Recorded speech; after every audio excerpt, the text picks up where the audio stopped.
Good morning, this is Tule, Mesa on the way to Cedar Bench over there. And I'm going to break here to talk an old anime. Macros, do you remember love?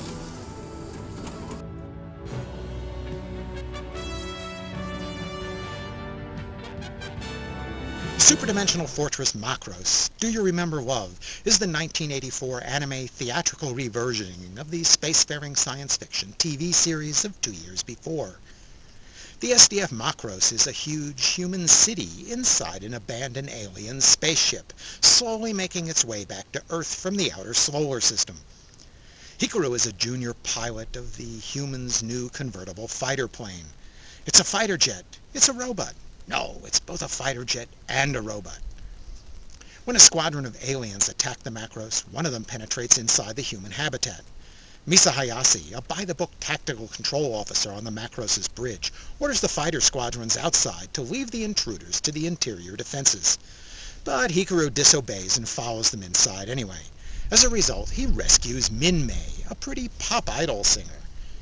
But after the firefight, Hikaru and Min-mei find themselves trapped together behind a bulkhead. They spend some quality time together, alone together, getting to know each other. And when they're finally rescued, the gossip magazines are all at Twitter over the pop star's new pilot boyfriend. So what's the deal with these aliens anyway? Well, they look a lot like giant-sized people, except they're green. There are two different fleets, with a long war going on between them. Strangely, the division is strictly between male and female. They can't even imagine the two genders coexisting with one another. So when they learn that the humans have both males and females living and working together, it seems impossibly disgusting. Yak de culture, as the aliens would say. That isn't the only part of human culture that amazes and intrigues these aliens. It seems they're sadly lacking in the arts. Music really brings them up short. They have an adverse reaction to singing that's even worse than the one I have to listening to the crap you kids are listening to these days. I bet they'd like Beethoven, though. All this leads to the aliens believing that humanity is a related species of their own, a branch perhaps closer to their original common proto-culture. Luckily, humanity has just the pop idol singer to dazzle these aliens, and she just happens to be dating a heroic military pilot.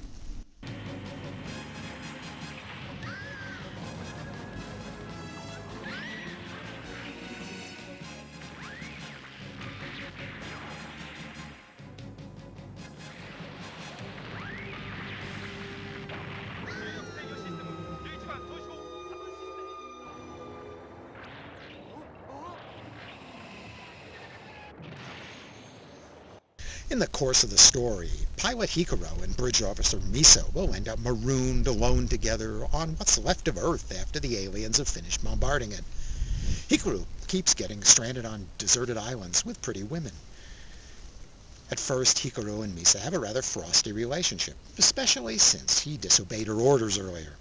She's all duty and regulation, and he's more into winging it. But after some quality time as castaways together, they grudgingly learn to respect each other, and even more. By the time everyone is back aboard the Macros, there's now a romantic triangle among Hikaru, Min-mei, and Mesa. The movie was directed by Shoji Kawamori, who is the mechanical designer for the Macros TV show. He also reimagines the movie's alternate storyline that's different from the TV show. Despite Kawamori's reputation as a mechanical designer, when he writes and directs, he often does a great job at developing these kinds of interpersonal relationships. For example, in his later work directing Escaflowne and Arjuna. Okay, not so much with Aquarian. In the Macros movie, he does a nice job without a lot of direct dialogue.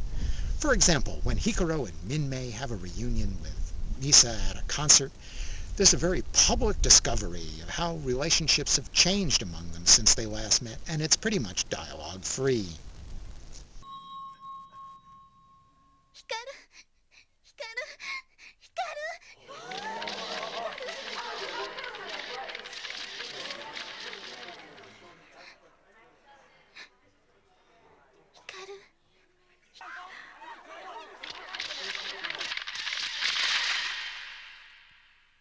Hikaru is such a thoughtless pig.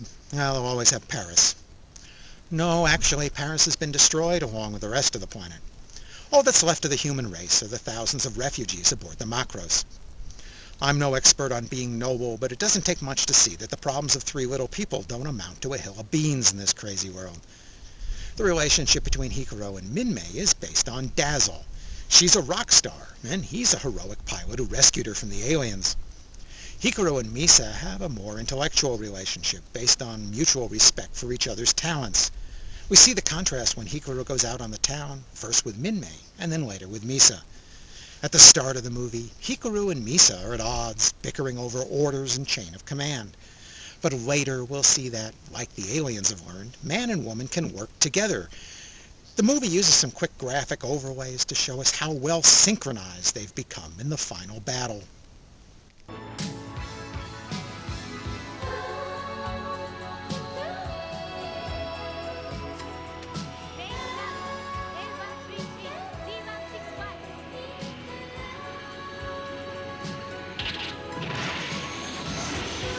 SDF Macross was the third such durable anime franchise created in the span of just a couple of years, following the star-hopping space opera of space pirate Captain Harlock and the closer-to-home story of humans fighting each other around Earth in Mobile Suit Gundam.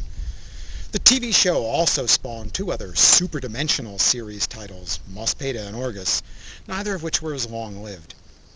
Macross is also notable to English-speaking fans as a source material for the Americanized Robotech TV version of the show, which spawned an early version of American anime fans.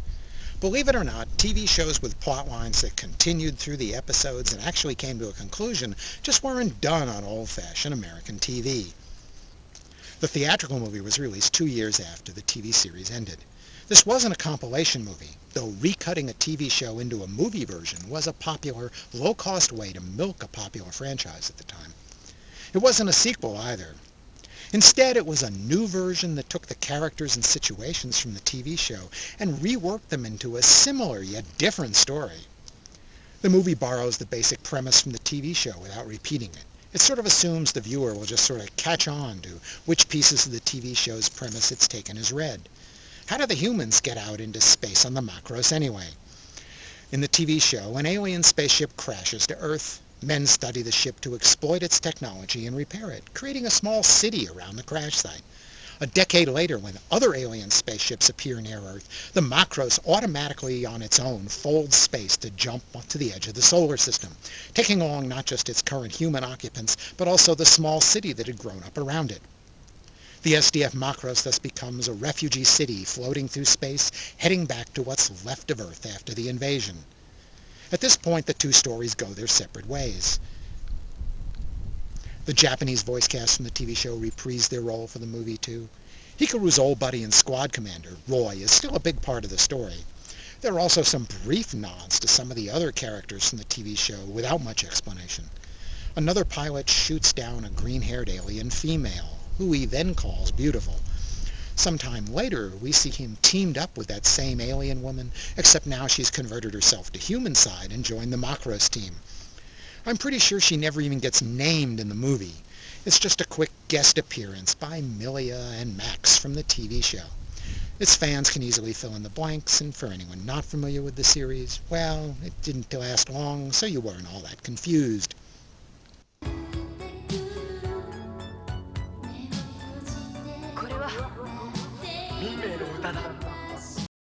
That's just one example of where the movie's plot both differs from the TV series and yet borrows heavily from the TV background whenever it pleases. That keeps the new main story focused and moving forward. In 1984, Do You Remember Love was made with state-of-the-art animation. The artwork still looks good today, but some of the animation techniques are dated and its budget occasionally shows its age. The huge space battles just aren't as impressive as they once were. Which is not to say that they're bad, they're just not dazzling to modern CGI-enhanced audiences anymore. You still gotta love those old-school missile storms, though. As you might expect from a movie involving a singing star, not to mention one in which the songs are actually plot elements, music plays a huge role in this movie. Many of the songs were later collected in a video called Macross Flashback 2012, a date which once seemed incredibly futuristic, I'm sure. In 2 more years, 2012 really will be a flashback. Flashback borrowed animation from the movie, plus some new animation, to create an animated Minmay concert video. Space battles brought the vocals, and love songs at that, may not seem as dramatic as heroic orchestral scores, but this one worked for me. You might not be entirely willing to buy into the show's premise that a song can be used as a weapon against aliens. Yeah, it's corny, and they do their best to make it plausible. The movie had two English versions of sort. The producers commissioned an English dub for international sales, retitled Super Space Fortress Macros. It used a British and Australian voice cast, except it retains Minmei's original songs in Japanese, leaving her singing an octave higher than she speaks. It also has Japanese subtitles. Here's how Hikaru meets Mesa in English. But who's gonna deal with the enemy? Leave them to the Defense Force Network. I'll deal with them. I'm not listening to a woman. Go! Wait! You chauvinist! You disobey my orders? Actually, that dub was why I decided to talk about that movie now. I was told to throw out a lot of old boxes of alleged junk, and I found the old import PAL VHS release of it. It was never released in the US, since the TV series was licensed by Harmony Gold for their Robotech series. A few minutes of listening to that tape convinced me to get out my old Japanese Laserdisc instead. I'm also supposed to get rid of a lot of my Laserdiscs. Sadly, Do You Remember Love's sole American release was a hack job re-edit titled Clash of the Bionoids that's best forgotten. Its original version has never had an American release. Apparently too many people have claims on the copyright or something. Strangely, I find this movie and its characters still entertaining today. I enjoy its ending, however schmaltzy and corny, in much the same way that I still enjoy Gunbuster. I give Do You Remember Love 4.5 stars as a milestone in anime. But stick with the Japanese version. Thanks for watching.